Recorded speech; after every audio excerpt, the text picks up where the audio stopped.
시청자 여러분 안녕하십니까? 헬로티비 뉴스입니다.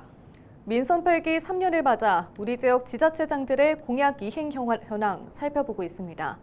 오늘은 박형덕 동두천 시장인데요.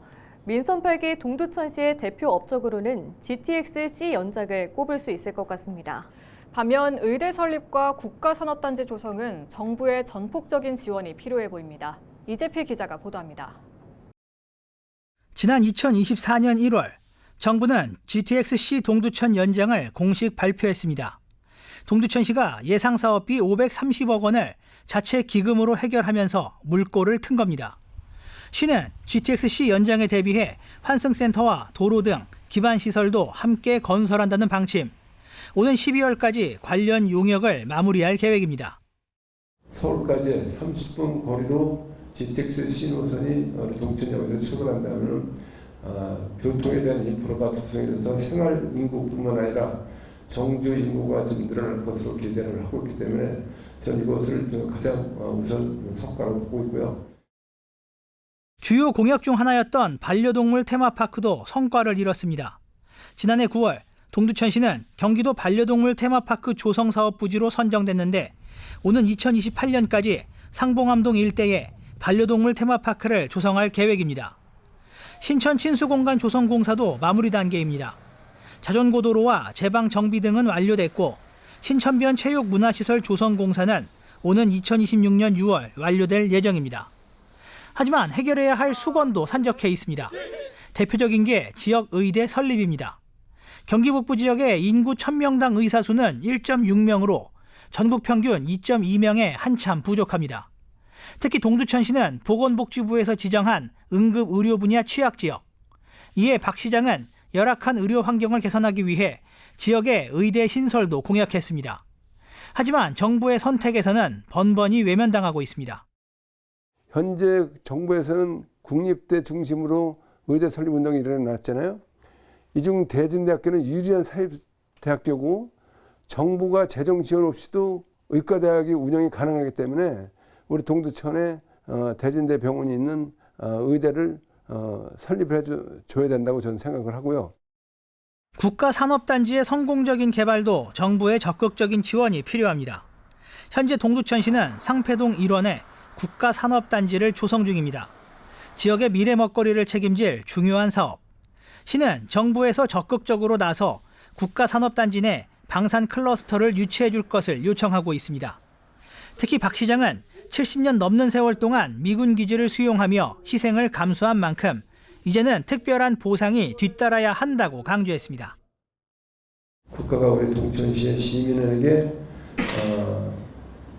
국가산당 30만 평을 약속을 했고 이제는 우리 동천시도 희생만 강요할 것이 아니라 때때로는 1인 시뿐만 아니라 시민들과 함께 한 목소리로 또 이 뜻이 가천될 수 있도록 최선을 다하도록 하겠습니다.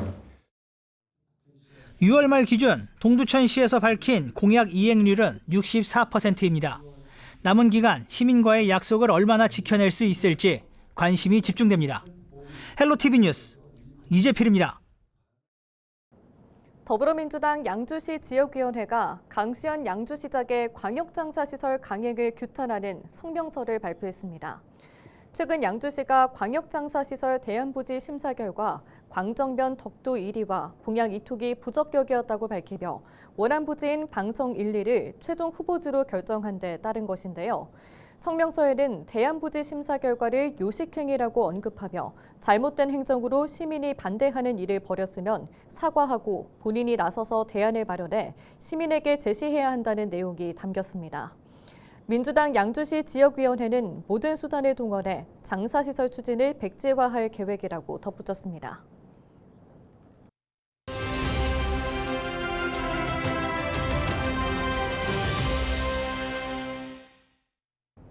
국방부 경기북부 미군공여지 처리 방안 검토 TF장이 의정부시청을 방문했습니다.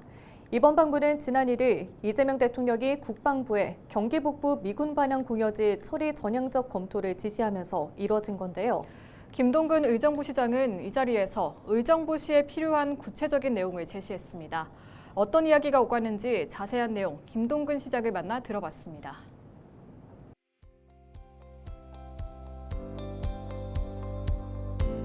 네, 우선 미군 공여지에 대해서 빠르게 활용할 수 있는 방법을 정부하고 적극적으로 논의하고 있습니다.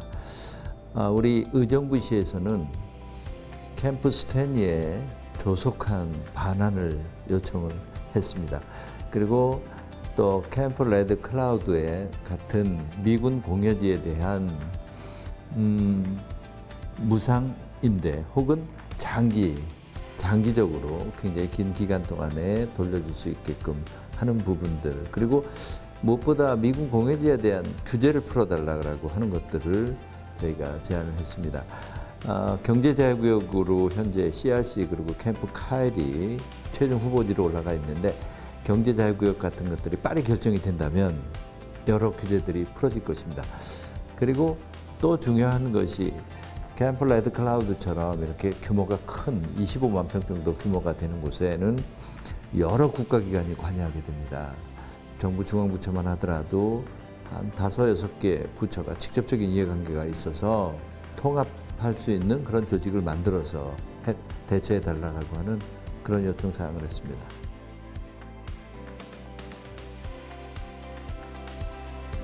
네, 캠프에 대해서 구체적으로 CRC 같은 경우에는 이제 전환이 되었으니까 그것에 대한 구체적인 계획들을 정부가 같이 진행하자라고 하는 것이 핵심이고요. 그 다음에 땅을 이용하려고 할 때 땅 가격을 낮춰주고, 그리고 땅을 유리하게 이용하게 해달라고 하는 것이고, 거기에 대한 규제를 풀어달라는 그런 것이고요. 캠프 스탠리 같은 경우에는 아직 우리한테 반환이 안 돼 와 있으니까 빨리 반환을 해달라고 하는 것이 핵심이고요. 그리고 캠프 카일, 캠프 잭슨의 경우에는 이제 그 땅을 기업을 유치하는 쪽으로 우리가 적극적인 계획을 갖고 있으니까 그것을 정부가 보조를 맞춰 달라고 하는 것이 내용의 핵심입니다.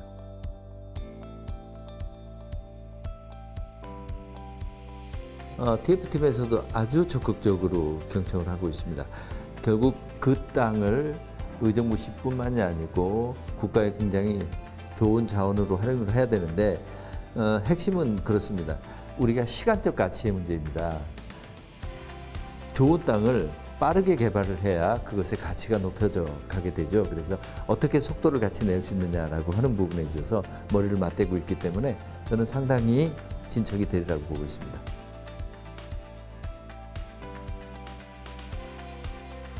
저희도 그 국방부에 제출한 것 외에 개별적으로 정치권 또 이해관계를 같이 가야 될 곳에 개별적으로 계속 설명을 하고요. 주기적으로 점검을 하면서 진행 사항을 계속 저희들도 시민들에게 알려가면서 한 뜻으로 속도를 낼 수 있도록 같이 가도록 하겠습니다.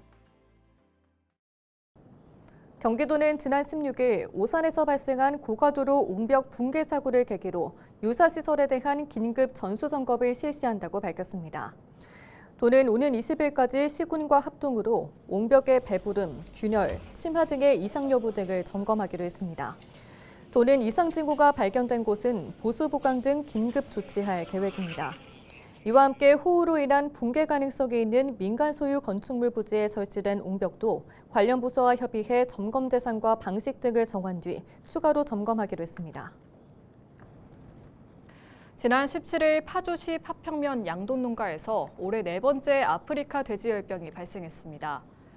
김대순 경기도 행정 2부지사는 이날 파주시 발생농가 통제 초소를 방문해 방역 현장을 긴급 점검했습니다. 이번 발생 보고된 아프리카 돼지열병 사례는 지난 2019년 9월 파주시 첫 발생 이후 국내 53번째이며 올해는 지난 3월 16일 양주시 발생 사례 이후 4개월 만에 발생했습니다. 농림축산식품부는 7월 16일 오후 8시부터 48시간 동안 도내 고양, 파주, 김포, 양주, 연천 5개 시군에 대해 양돈 농가, 차량, 시설 등을 대상으로 일시 이동 중지 명령을 내렸습니다. 명령을 위반할 경우 가축 전염병 예방법에 따라 1년 이하의 징역 또는 1,000만 원 이하의 벌금이 부과됩니다.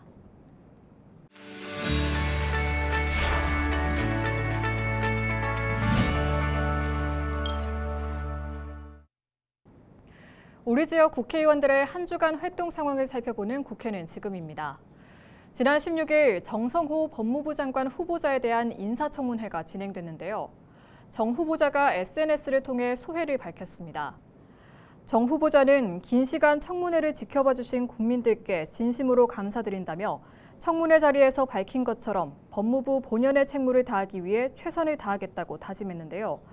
특히 시대적 과제인 검찰개혁을 완수해 권력자가 아닌 국민을 위한 형사사법 시스템을 만들겠다고 다시 한번 약속드린다고 강조했습니다.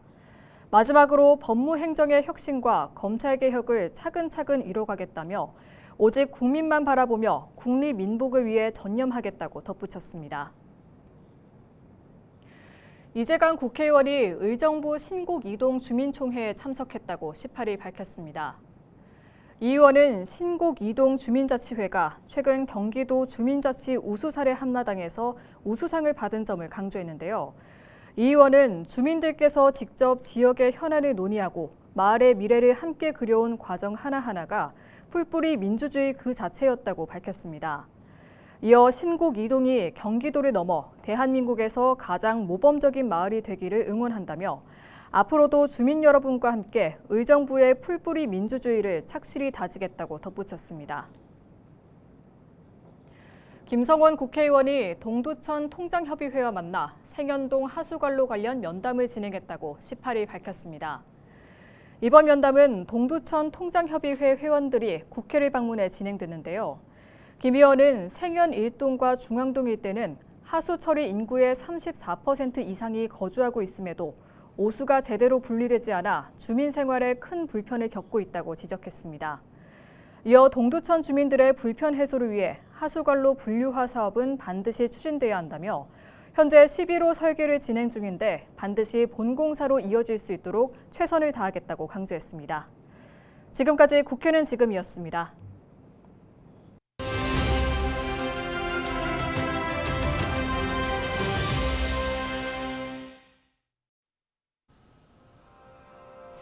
(21일부터) 민생회복 소비 쿠폰이 지급됩니다. 우리 가족은 얼마나 받는지, 또 어떻게 신청하고 어디에 쓸 수 있는지 살펴봅니다. 먼저 얼마나 받을 수 있을까요? 1차 지급에서는 전 국민이 15만 원씩 받습니다. 취약 가구는 일반 가구보다 지원 금액이 더 높습니다. 여기에 비수도권 거주자는 3만 원, 농어촌 인구 감소 지역 거주자는 5만 원을 더 받습니다. 2차 지급에선 소득 상위 10%를 뺀 나머지 국민에게 10만 원씩 추가로 지급됩니다. 이렇게 되면 국민 한 명당 적게는 15만 원에서 많게는 55만 원까지 받을 수 있습니다. 신청은 어떻게 할까요? 1차는 이달 21일부터 9월 12일까지, 2차는 9월 22일부터 10월까지입니다. 신청이 몰릴 걸 대비해 첫 주는 출생연도 끝자리별로 신청 일자가 다릅니다. 신청 방법은 3가지인데요. 온라인 비대면 신청은 물론이고 주민센터, 은행 방문을 통해서도 가능합니다. 고령자나 장애인은 지자체가 집에 방문해 신청을 돕습니다. 이때 지역사랑 상품권이나 신용 체크카드, 선불카드 중 원하는 방식을 선택해 받으면 됩니다. 그런데 신청을 앞두고 주의할 점이 하나 있습니다. 바로 정부나 카드사를 사칭한 문자 서비스인데요. 보시는 것처럼 이렇게 카드 신청을 위해 링크를 눌러 가입하라거나 특정 홈페이지에 접속하라고 하는 문자는 스미싱 사기라고 생각하고 삭제해야 합니다. 소비 쿠폰, 어디에서 쓸 수 있을까요? 소비 쿠폰 발행은 지역 경제 활성화가 목적입니다. 대형마트와 백화점, 기업형 슈퍼마켓에선 쓸 수가 없고요. 연 매출 30억 원 이하 매장에서만 사용할 수 있습니다. 프랜차이즈라도 본사 직영점을 제외한 가맹점은 가능합니다. 다만 배달앱 사용은 원칙적으로는 어렵습니다. 또 온라인 사용도 정해진 사용처가 아니라면 사용이 제한됩니다. 마지막으로 소비 쿠폰은 1, 2차분 모두 오는 11월까지 사용해야 하는데요. 사용하지 못한 금액은 자동으로 사라집니다. 지금까지 헬로 브리핑이었습니다.